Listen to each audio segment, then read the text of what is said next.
ये कहानी है एक ऐसी माँ की जो अपने बच्चों की खातिर हर दिन एक नई जंग लड़ती है। शौहर का सहारा नहीं, किराए का घर है और अपने घर का चूल्हा जलाने के लिए रोज़ सड़कों पर डिलीवरी का काम करती है।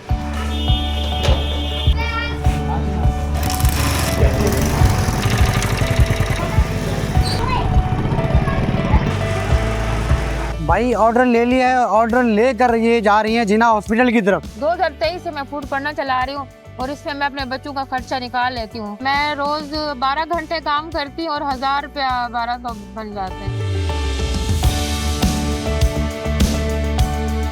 अब 200 रुपये का पेट्रोल डलवाना, 2 ऑर्डर करें पेट्रोल खत्म, फिर डलवाना पड़ता है जाकर। जलसे जुलूस होते हैं, रास्ते बंद होते हैं, उस टाइम काम नहीं होता हमें। फिर एक दिन या आधा दिन भूखा भी बैठना पड़ सकता है। मैं जब आती हूँ काम पे तो बच्ची मेरी बोलती है अम्मी नहीं जाओ आप, मैं अकेली होती हूँ, मुझे डर लगता है घर में। तो मैं उसको यही जवाब देती हूँ कि मैं काम नहीं करूँगी तो अम्मी आपको खाना कौन देगा। हुक्मरानों को देखना चाहिए कि अपनी आवाम के ऊपर के कौन किस तरह के हालात गुजारे, थोड़ी हमारे ऊपर तरस करें, महंगाई कम करें। अच्छा भाई, आते ही इनको एक फूड पांडा की तरफ से जो है ऑर्डर मिल गया है, अब ऑर्डर लेके जा रही हैं और कस्टमर को भी जाके पहुंचाएंगी। उसके बाद हम इनसे भी बातचीत करते हैं, इनकी कहानी भी आपको बताते हैं इन्हीं की जुबान में।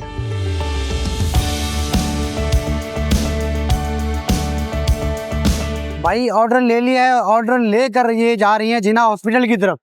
और आप एक अंदाज़ा लगाएं, कराची में इतना हैवी ट्रैफिक होता है, उसमें ये हिम्मत के साथ बाइक चला रही हैं और ये काम कर रही हैं। भाई ये है महक बलोच और ये एक माँ है और इनके ऊपर 4 बच्चों की जिम्मेदारी भी है। और हम आपको इनकी कहानी इन्हीं से सुनाते हैं, इनकी जुबानी, क्योंकि बाहिम्मत खातून भी हैं और रात के औकात में ये फूड डिलीवरी का काम करती हैं। इनसे जानते हैं कि क्या मजबूरी है, क्यों कर रही हैं। अस्सलाम वालेकुम। वालेकुम अस्सलाम। जी बताइएगा कि आपने फूड डिलीवरी का काम क्यों शुरू किया है, क्या वजह बनी कि आप इस काम में आई हैं और रात के औकात में भी आप इस शहर में, क्योंकि ये खतरनाक शहर है, यहाँ पर आप एक खातून होते हुए ये काम करिए, क्या वजह बनी? घर के हालात ऐसे थे कि मजबूरी बन गई वो फूड पांडा में भर्ती होना। जॉब मिल नहीं रही थी, कोरोना के बाद से कोई जॉबें नहीं मिल रही थी। तो फूड पांडा की ये जॉब ऐड आ रही थी, मैंने मोबाइल में देखी तो मैंने कॉल की तो उन्होंने वो बुला लिया ऑफिस, फिर मुझे उन्होंने भर्ती कर लिया। और तब से मैं बस 2023 से मैं फूड पांडा चला रही हूँ और इसमें मैं अपने बच्चों का खर्चा निकाल लेती हूँ। अच्छा, कितने बच्चे हैं आपके और घर अपना है क्या? कितने अखराजात हो जाते हैं और कितना मुश्किल हो जाता है आपको यहाँ पर काम करने में? मेरे 4 बच्चे हैं और मेरे शोहर मेरे साथ नहीं, अलहदगी है हमारी उनकी ना। तो 2 बच्चे मेरे पास होते हैं, 2 बच्चे उनके पास होते हैं। और मैं फूड पांडा चला के अपने बच्चों का पेट पाल रही हूँ और अपने घर का खर्चा और बस ऐसे समझे खींचातानी के साथ हो जाता है। और घर भी किराए का है? घर भी मेरा किराए का है, उसके अलावा बाइक की हालत भी आप देखें। हुक्मरानों को देखना चाहिए कि वो अपनी आवाम के ऊपर के कौन किस तरह के हालात गुजारे, थोड़ी हमारे ऊपर तरस करें, महंगाई कम कर दें। पेट्रोल भी इतना महंगा हो गया, पेट्रोल इतना ज्यादा महंगा है। अब 200 रुपये का पेट्रोल डलवाना, 2 ऑर्डर करें पेट्रोल खत्म, फिर डलवाना पड़ता है जाकर। अच्छा, इन हालात में एक खातून के लिए काम करना कितना मुश्किल है, आप क्या कहना चाहेंगे, कितनी मुश्किलात का सामना आपको करना पड़ता है? मुझे इन हालात में बहुत ज्यादा मुश्किलात का सामना है। पेट्रोल जब से महंगा है और भी ज्यादा मुश्किलात का सामना है। पेट्रोल खत्म हो जाता है, उसके लिए बार बार कॉल करनी पड़ती है कि अकाउंट में बैलेंस डलवाओगे या फिर पेट्रोल डलवाना है। आप 2 बच्चों के साथ किस तरह मैनेज करती हैं? मैं 2 बच्चों के साथ बहुत मुश्किल से मैनेज कर रही हूँ। मेरे हैं भी 2 बच्चे, पता नहीं जिनके जिनके एक या जिनके बच्चे नहीं, पता नहीं वो कैसे कैसे गुजार रहे होंगे। बताना फिर, आप कितना घंटे काम करती हैं और कितना बचत हो जाती है आपको? मैं रोज 12 घंटे काम करती हूँ और 1000 रुपया 1200 बन जाते हैं। 1000-1200 में क्या आपका गुजारा हो जाता है, क्योंकि आप बच्चों को भी पढ़ा रही हैं, घर का किराया भी दे रही हैं? भाई क्या करें, बस खाना मिल जाता है बच्चों को, पेट पाल रहे हैं, बस बस गुजारा कर रहे हैं। गुजारा कर रहे हैं। अच्छा, कभी कोई ऐसा वक्त आया कि आपके पास पैसे ना हो और गुजारा करना पड़े, क्योंकि बच्चे भी आपके साथ हैं और आपके पास कोई मर्द सरबराह नहीं है, कोई ऐसा वक्त है कि किस दिन पैसे ना हो आपके पास?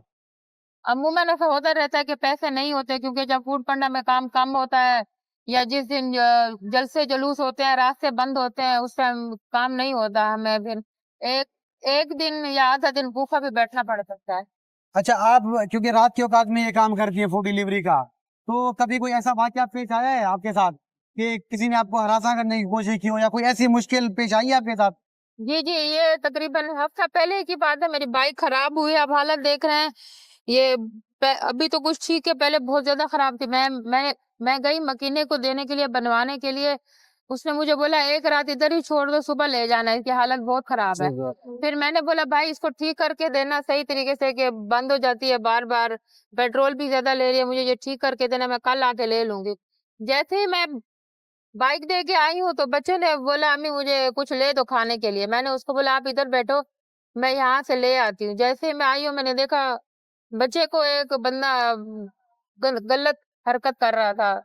तो बच्चे ने मुझे बोला अम्मी बंदा मेरे सामने ना पेशाब कर रहा है, इस तरह कुछ बोला। मैंने देखा, वो सीसीटीवी कैमरे में भी रिकॉर्ड होंगी ये चीजें। फिर मैंने देखा, तो मुझे आजकल जैसे एजल के साथ हुआ है, जैसे छोटे बच्चों के साथ हो रहा है, मेरा दिमाग घूम गया। फिर मैंने शोर मचाया वहां पे कि मेरे बच्चे के साथ गलत हरकत कर रहे हैं। काफी सारे बंदे भी जमा हो गए, तो वो बंदा भाग गया वहां से। अच्छा, आपके बच्चे भी आपको देखते हैं अभी काम करते हुए, तो वो क्या कहते हैं? दूसरा, आप क्योंकि कराची में जाती हैं तो हर जगह मर्द होते हैं, तो क्या जी रद्द अमल मिलता है? क्या कमेंट्स मिलते हैं आपको? जी, बच्चे मेरे नहीं चाहते कि मैं फूड पढ़ना चलाऊं। वो मैं जब आती हूँ काम पे, तो बच्ची मेरी बोलती है अम्मी नहीं जाओ आप, मैं अकेली होती हूँ, मुझे डर लगता है घर में। तो मैं उसको यही जवाब देती हूँ कि मैं काम नहीं करूंगी तो अम्मी आपको खाना कौन देगा, घर का खर्चा कौन देगा मैं। अच्छा, तो लोग जो आपको देखते हैं, जैसे अगर आप किसी का ऑर्डर देने जाएं तो वो आगे देखते हैं कि खातून है, तो उनका रद्द अमल क्या होता है? ज्यादातर लोग शौक हो जाते हैं, बोलते हैं अच्छा फूड पढ़ना में लेडीज भी आ गई हैं। तो मैं उनको यही जवाब देती हूँ जी जी आ गई हैं। तो टिप ठीक वगैरह कुछ मिल जाती है आपको सही, या जी, कभी कभार अच्छे लोग मिल जाते हैं जो मुझे टिप वगैरह दे देते हैं। ठीक हो गया। तो भाई, ये है मैक बलोच की कहानी। और माएँ सिर्फ घर नहीं चलाती, बल्कि माएँ अपने बच्चों का मुस्तकबिल अपने हाथों से बनाती हैं, और ये एक उन्हीं माँओं में से एक है।